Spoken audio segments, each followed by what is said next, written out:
Hello beautiful people, you're welcome back to my channel, and if you're new here you are also very much welcome.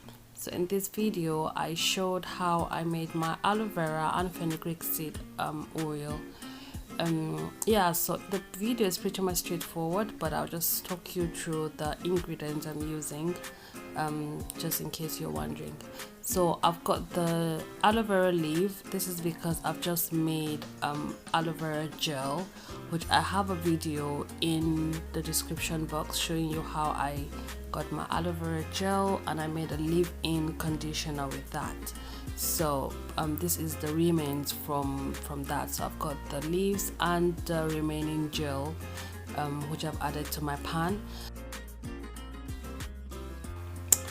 You need a carrier oil to make your aloe vera gel. Whatever kind of oil you decide to use is up to you. In this video I'm using coconut oil and olive oil. So, and the quantity also depends on the amount of aloe vera you've got. So I've got about half a cup of olive oil and about 2 full tablespoons of coconut oil.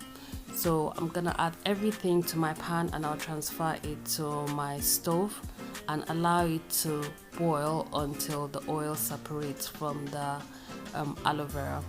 I will also be adding an essential oil, and this can be any oil of your choice, but in this video I'll be using peppermint oil to help stimulate my scalp when I use the oil. And you can use this oil for pretty much everything.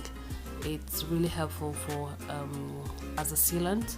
It's also helpful as for growth as well. So yeah, you can pretty much use it as you use any of your other natural hair oils. So yeah, I'll just allow you watch the video because it's pretty much straightforward, and I hope you find it really useful. If you do not forget to give me a thumbs up. And if you want to be a part of this family, I make videos on hair, food and lifestyle in general. If it's something you're interested in, then please click on the subscribe button and be a part of my family. Yeah, so thank you so much for watching this video, and do not hesitate to share. Somebody somewhere might find it useful, and I hope to see you in my next one.